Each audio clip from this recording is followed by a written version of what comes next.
Swastiastu.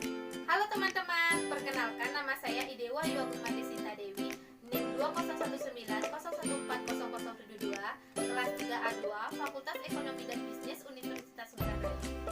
Dalam video saya kali ini, saya akan membahas yaitu mengenai pengujian hipotesis statistik dalam statistik ekonomi. Adapun agenda presentasi saya, yang pertama yaitu saya akan membahas mengenai pengertian hipotesis statistik, yang kedua, dua macam kesalahan dan kekuatan pengujian, yang ketiga, prosedur dasar pengujian hipotesis. Pengertian hipotesis statistik.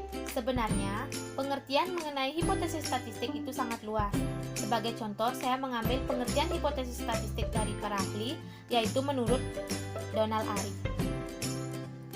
Donald Ari menyatakan bahwa hipotesis statistik adalah suatu pernyataan sementara yang diajukan untuk memecahkan suatu masalah atau untuk menerangkan suatu gejala. Jadi, dari sekian banyaknya pengertian mengenai hipotesis statistik disimpulkan bahwa hipotesis statistik adalah suatu pernyataan atau dugaan yang masih perlu diuji atau dibuktikan kebenarannya. Hipotesis statistik terdiri dari hipotesis nol dan hipotesis alternatif. Hipotesis nol adalah hipotesis yang dirumuskan untuk diuji dan diharapkan untuk ditolak, dinotasikan dengan H0. Hipotesis nol atau H0 mengandung pernyataan yang menyangkal seperti tidak adanya perbedaan, tidak adanya hubungan, dan tidak adanya pengaruh. H0 menyatakan hipotesis nol, maka theta sama dengan theta nol. Kemudian ada hipotesis alternatif. Hipotesis alternatif adalah hipotesis yang mengandung pernyataan yang menyangkal, dinotasikan dengan H1. Hipotesis alternatif atau H1 mengandung pernyataan yang tidak menyangkal seperti adanya perbedaan, adanya hubungan, dan adanya pengaruh. H1 atau hipotesis alternatif menyatakan bahwa theta lebih besar dari theta 0, theta lebih kecil dari theta 0, dan theta tidak sama dengan theta 0.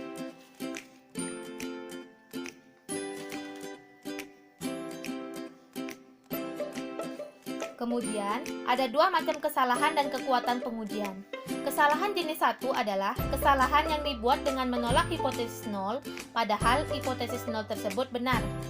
Sedangkan, kesalahan jenis 2 adalah kesalahan yang dibuat dengan menerima hipotesis 0, padahal hipotesis tersebut salah. Ini merupakan gambaran atau putusan dari situasi di mana kita bisa menyatakan H0 itu benar atau H0 itu salah. Selanjutnya ada prosedur dasar pengujian hipotesis. Yang pertama, kita harus merumuskan hipotesis dan menentukan alternatif pengujiannya. Yang kedua, menentukan taraf nyata atau tingkat signifikansi. Yang ketiga, memilih statistik uji yang sesuai dan menentukan daerah kritisnya. Yang keempat, menghitung nilai statistik uji berdasarkan data sampel. Yang kelima, menarik simpulan atau mengambil putusan pengujian.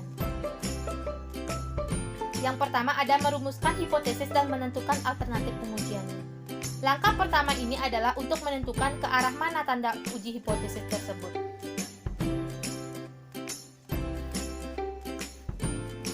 Bila hipotesis itu mengarah ke kanan, yaitu dilakukan uji sisi kanan, yaitu H0, theta lebih kecil atau sama dengan theta 0, maka H1 yaitu theta lebih besar dari theta 0.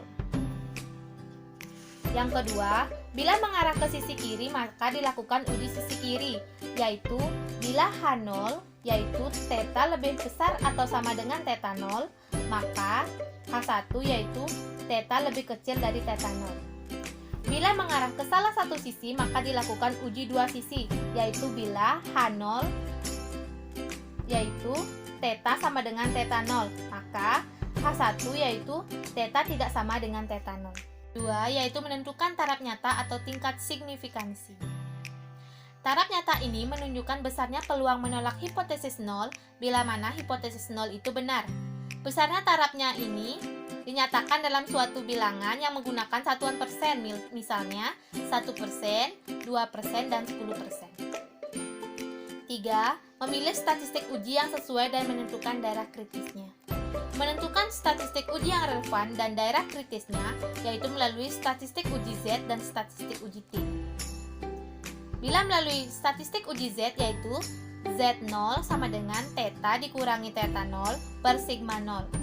Bila melalui statistik uji T yaitu T0 sama dengan theta dikurangi theta 0 per sigma 0. 4. Menghitung nilai statistik uji berdasarkan data sampel. Setelah memilih statistik uji yang sesuai dan menentukan daerah atau wilayah krisis, langkah berikutnya adalah menghitung nilai statistik uji. Menghitung nilai statistik uji berdasarkan data sampel. Nilai statistik uji yang dihitung berdasarkan nilai data sampel tersebut. 5. Menarik simpulan atau mengambil putusan pengujian. Tolak H0 bila nilai statistik uji jatuh pada wilayah kritisnya atau daerah penolakan H0 dan terima H0 bila nilai statistik uji jatuh di luar wilayah kritisnya atau daerah penerima H0. Berdasarkan kriterianya, dalam pengujian hipotesis terdapat 3 besaran yang perlu diperhatikan yaitu theta sama dengan nilai parameternya, theta 0 sama dengan nilai berdasarkan hipotesis, dan theta topi yaitu statistik sampel. Sekian video dari saya, semoga bermanfaat. Saya mohon maaf bila ada salah kata dalam video saya.